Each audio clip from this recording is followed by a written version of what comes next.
Assalamualaikum warahmatullahi wabarakatuh. Selamat sore, jumpa lagi dengan saya Muhammad Rizky Pribadi di mata kuliah Audit Sistem Informasi. Pada sekarang pertemuan 3 ya.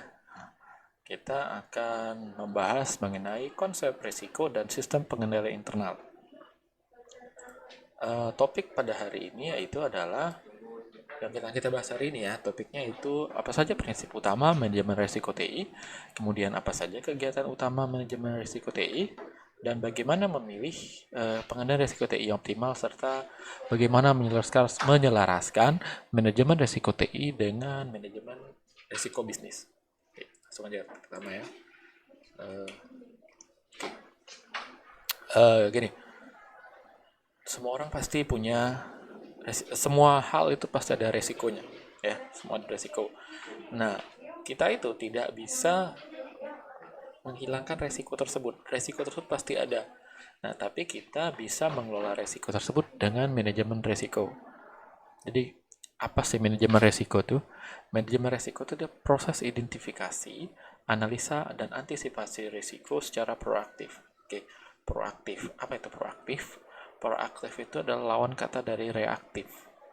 Jadi gini, kalau proaktif itu sebelum hal itu terjadi, kita sudah menyiapkan penanggulangannya. Tapi kalau reaktif itu setelah hal itu terjadi baru kita tanggulangin. Contoh, kebakaran hutan. Kebakaran hutan kan pasti terjadi di musim-musim kemarau betul. Nah, kita sudah tahu pas musim kemarau pasti akan terjadi pembakaran hutan secara ya ilegal ya. Nah, itu kan kalau kita proaktif, itu sebelum kebakaran hutan terjadi, kita sudah berusaha mencegahnya. Ya, mencegahnya mungkin dengan cara patroli di hutan, menyiapkan infrastruktur pemadaman otomatis dan lain-lain. Nah, itu proaktif. Tapi kalau reaktif, itu nanti pas udah kebakaran hutannya, baru berusaha memadamkan. Nah, itu namanya reaktif. Nah, itu bukan manajemen risiko yang bagus. Manajemen risiko yang bagus adalah bersifat proaktif. Jadi kita sudah tahu akan ada risiko itu, kita sudah siap bagaimana penanggulangannya. Tujuannya dari manajemen risiko itu adalah memaksimalkan dampak positif dan ya keberhasilannya dengan minimalkan dampak negatif dari kegagalannya. Resiko itu adalah berbagai hal yang dapat menghalangi tercapainya tujuan suatu proses. Kategori utama resiko di TI yaitu resiko perencanaan, resiko pengembangan, dan resiko operasional termasuk security. Saya kasih contoh lagi seperti ini. Eh, Database, terkait database. Database itu kan ada resiko hilang, dicuri, kena hack, kena virus, dan lain-lain. Itu resikonya. Ya, kita sudah tahu ada resiko tersebut. Nah, sekarang bagaimana kita mencegah eh, hal negatif, dampak negatif dari resiko itu jika terjadi. Jadi mencegah kalau database kita tuh terhapus, hilang, atau kena hack, atau kena virus gitu. Bagaimana caranya? Kita melakukan backup rutin terhadap database tersebut. Entah itu seminggu sekali atau setiap hari seperti itu. Yang penting kita backup sehingga pada saat nanti database tersebut hilang atau rusak atau kena virus, ya kita kan ada backup aman, nggak masalah. Nah, itulah namanya manajemen resiko. Contoh sederhana dalam pribadi kita gitu ya, handphone itu kan ada privacy sifatnya, ada resiko handphone itu dicuri orang, kemudian datanya diambil orang dan sebagainya. Bagaimana kita mencegahnya? Salah satunya dengan cara memasang kunci ya, security ya, handphonenya. Jika kalau handphonenya dicuri orang atau hilang ya terkunci handphonenya seperti itu. Tuh contohnya ya. Ini tadi beberapa prinsip manajemen risiko yang bersifat proaktif tadi, yaitu antisipatif bukan reaktif. Udah jelasin. Utamakan penyebab bukan gejala. Apa beda penyebab dan gejala? Penyebab itu tadi deh. Jadi pertama nih, kalau kayak kebakaran hutan, penyebabnya itu ada orang yang membakar, kemudian lahannya kering, ada yang buang puntung rokok sembarangan dan lain-lain. Itu penyebab. Nah, kita atasi penyebabnya. Bagaimana? Ya dengan cara patroli dan lain-lain. Nah, kalau gejala di kebakaran hutan itu contohnya udah ada asap. Nah, asap itu kan udah gejala terjadinya, gitu. Gejala terjadinya si kebakaran hutan. Jadi jangan mikirin gejala, tapi penyebabnya dicari. Contoh kayak si database tadi, ada resiko hilang. Apa aja penyebab hilang itu? Database-nya dicuri, datanya rusak, database-nya kena virus, dan lain-lain. Itu penyebab. Kalau gejalanya hilang sudah. Ya, jadi kita itu berusaha mengatasi penyebabnya, pasang antivirus, uh, backup rutin dan lain-lain gitu. Ya. Kemudian menerapkan mekanisme preventif, mengurangi kemungkinan terjadi. Jadi ya tadi ya salah satunya kayak contohnya kayak backup tadi. Menerapkan mekanisme untuk mendeteksi terjadinya sedini mungkin. Jadi pasang misal nih kayak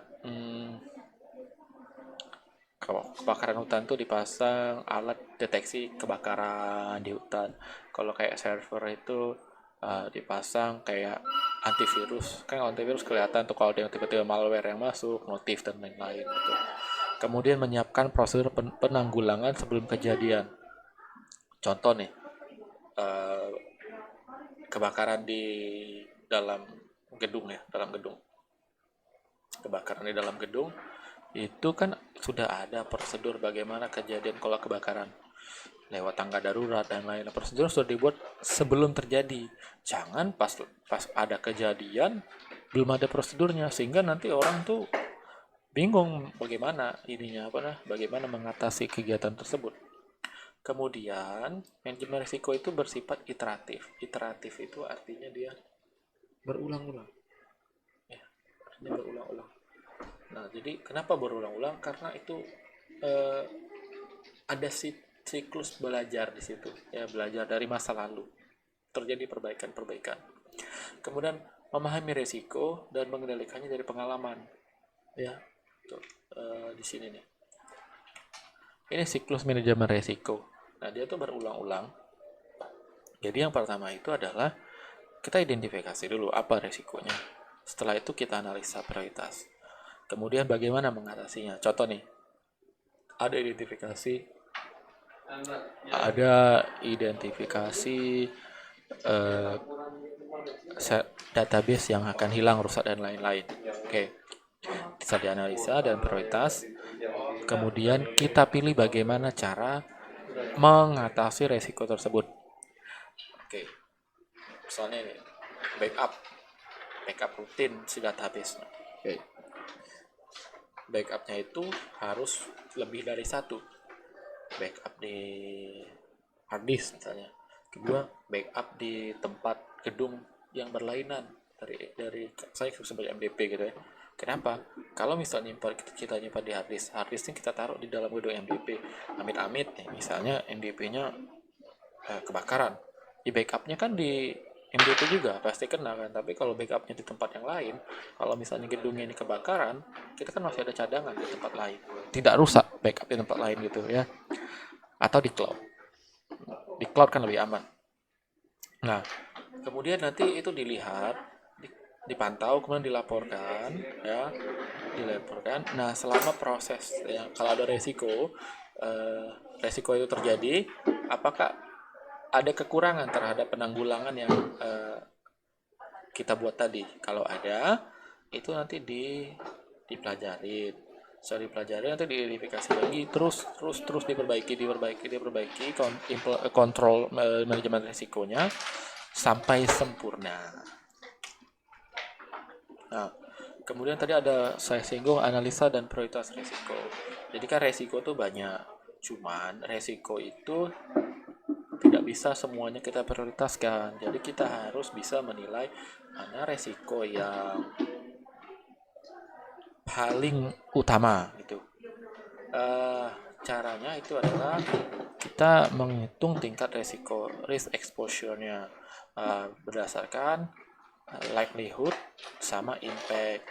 Jadi likelihood itu merupakan peluang terjadinya resiko itu seberapa sering terjadi gitu. Misal server down itu kan sering terjadi, misalnya kan seberapa sering, sama dampaknya sebesar apa itu dikali. Nah, untuk penilaian itu ada kualitatif semi kuantitatif atau kuantitatif berdasarkan statistik. Kalau kayak server down itu bisa dinilai dari statistik, misalnya dalam seminggu 3 kali, 2 kali, atau sebulan itu sekali, 2 kali. Nah itu ya. Peluang, kalau peluang itu terjadinya ya statistik, bisa statistik juga atau berdasarkan tenaga ahli ya, diukur berdasarkan kuantitatif atau semi kuantitatif.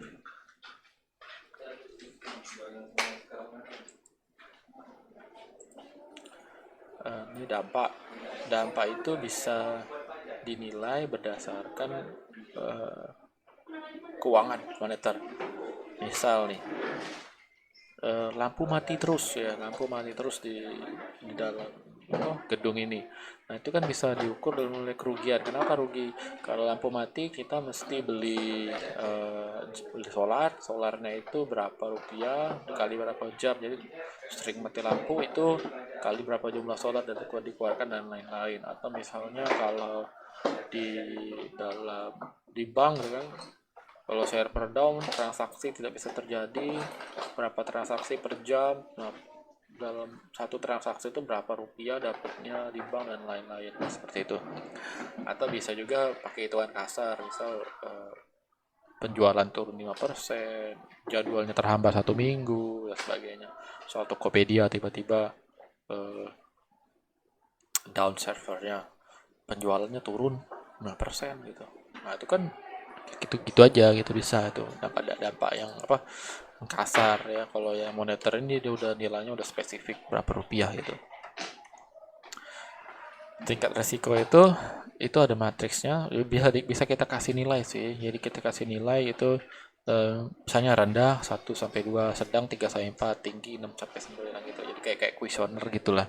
Ya, tingkat resiko. Kemudian pengendalian resiko itu mengendalikan resiko yang tidak dapat ditolerir. Nah biasanya kegiatan yang emang fatal lah, kayak misalnya server down, database hilang, itu tidak bisa ditolerir itu ya. Nah itu harus dibuatkan mekanisme kontrol yang rutin, prosedurnya dibuat, atau bisa buat beberapa alternatif, lebih dari satu kontrol. Kayak database tadi kan dia di backup di harddisk, kemudian di backup di tempat gedung lain, kemudian di backup di cloud. Nah itu kan beberapa alternatif, karena sangat penting gitu. Kalau terjadi parah akan menyebabkan kerusakan, mengganggu stabilitas organisasi gitu. Pokoknya prinsipnya itu adalah kendalikan penyebab untuk memperkecil likelihood sering terjadinya, dan juga kendalikan akibat untuk memperkecil impact atau dampak.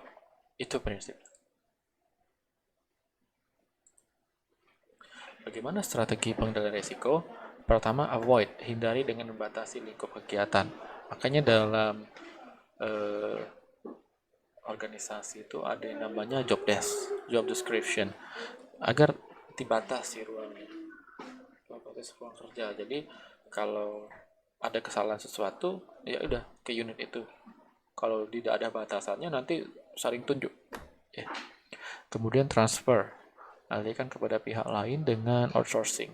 Contohnya itu kayak kalau di pemerintahan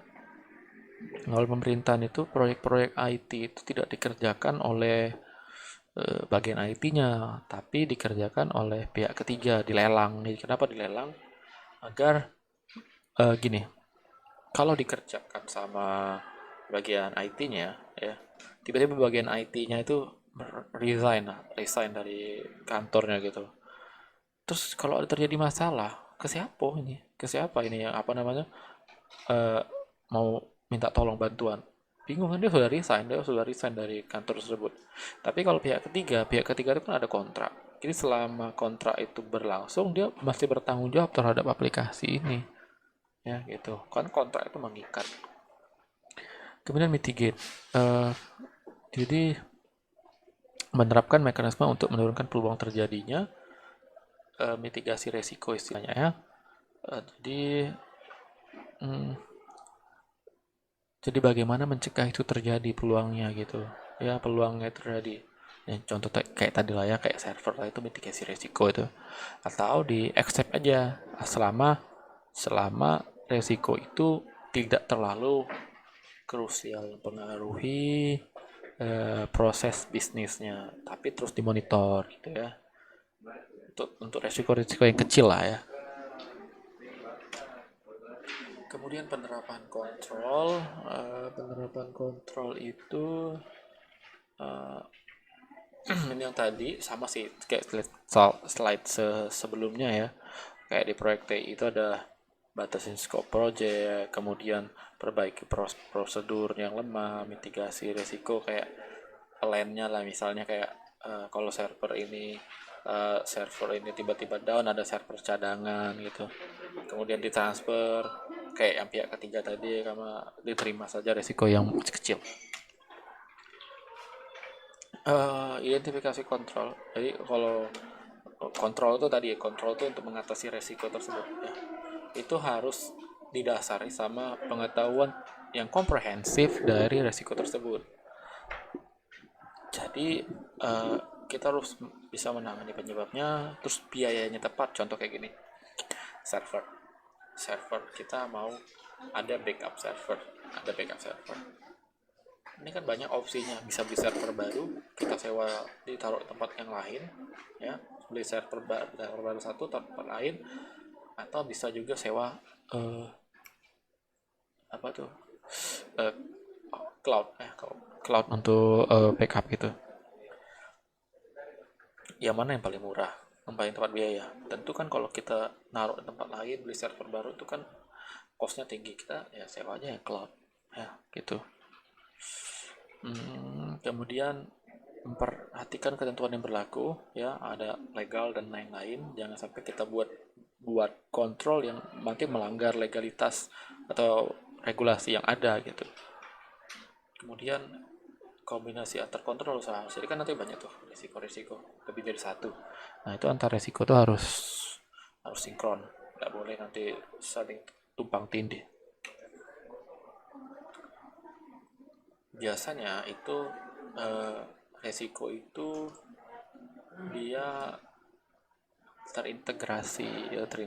Jadi kalau ada satu sini yang kena, biasa unit lain tuh kena juga tuh dampaknya. Contoh kayak server itu kan bagian IT, jadi bagian server itu down, itu pasti bagian keuangan kena, bagian penjualan kena, bagian operasional kena, semua karena ada bisa aktivitas ya. Jadi harus bisa memprioritaskan resiko yang mana yang paling krusial, itu penting itu. Hmm.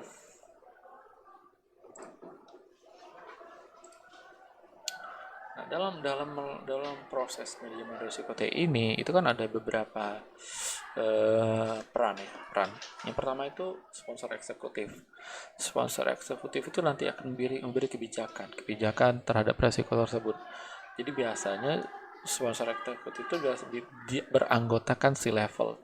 C-level itu siapa saja? Ya, kalau kalian pernah dengar CEO, COO, CTO, CIO, atau direktur ya, seperti itu. Kemudian komite kebijakan risiko di sini yang akan mereview risikonya ya. Biasa beranggotakan kepala divisi terkait ya. Divisi IT, divisi manajemen risiko, divisi keuangan, dan gitu-gitu. Kemudian komite implementasi di sini yang nanti akan menerapkannya ya. Ini sih ya seluruh bagian itunya apa kantornya gitu. Kepala bagian lah bisa dibilang. Nah, kemudian nanti ada tim manajemen risiko TI, kemudian ini manajer dan ahli di tingkat bagian, ini nanti yang akan menilainya, sama manajer risiko TI sendiri. Nah, resiko itu kan tadi ada di slide awal-awal dipantau ya di monitoring. Nah, untuk menilainya itu biasa di perusahaan tuh salah satunya itu ada yang namanya KPI, Key Performance Indicator. Jadi ini yang mengukur pencapaian target indikator. Jadi contoh kalau KPI ya, KPI itu nilai lah, bisa dikatakan nilai gitu. Contoh jumlah pengaduan ke helpdesk dalam kantor misalnya perusahaannya PT MDP misalnya, dalam seminggu itu KPI dia itu 10 yang lapor ya, maksimal 10. Kalau ternyata yang lapor dia itu lebih dari 10, berarti jelek KPI-nya karena banyak rusak ternyata. Tapi kalau yang lapor dia itu 10 atau di bawahnya berarti bagus KPI-nya. Atau lamanya downtime itu misal dia KPI dia ini kalau down itu maksimal sejam. Nah, kalau terjadi down sejam itu bagus KPI-nya tercapai. Tapi kalau downnya lebih dari sejam, sejam setengah, 2 jam atau seharian, nah, itu jelek KPI-nya, nilainya jelek berarti ya, dan seterusnya. Kira-kira seperti itulah. Kemudian ada namanya KRI, Key Risk Indicator. Yang ini mengukur yang resiko tadi, resikonya seberapa besar. Ini kayak di awal tadi lo bisa dinilai kayak 1, 2 sampai 9 gitu. Nanti nilainya itu bisa digunakan untuk menjadi penentu prioritas resiko gitu. Nanti direvisi dan terjadi perubahan perbaikan dari mekanisme kontrolnya. Jadi sekian itu saja kuliah hari ini ya. Kalian bisa bertanya ke saya kalau ada yang tidak jelas terhadap perkuliahan hari ini terkait manajemen resiko. Bisa langsung tanya ke rizky@mdpacid atau bisa juga bertanya di WA group. WA group kelas kita. Terima kasih atas perhatiannya. Selamat sore. Assalamualaikum warahmatullahi wabarakatuh.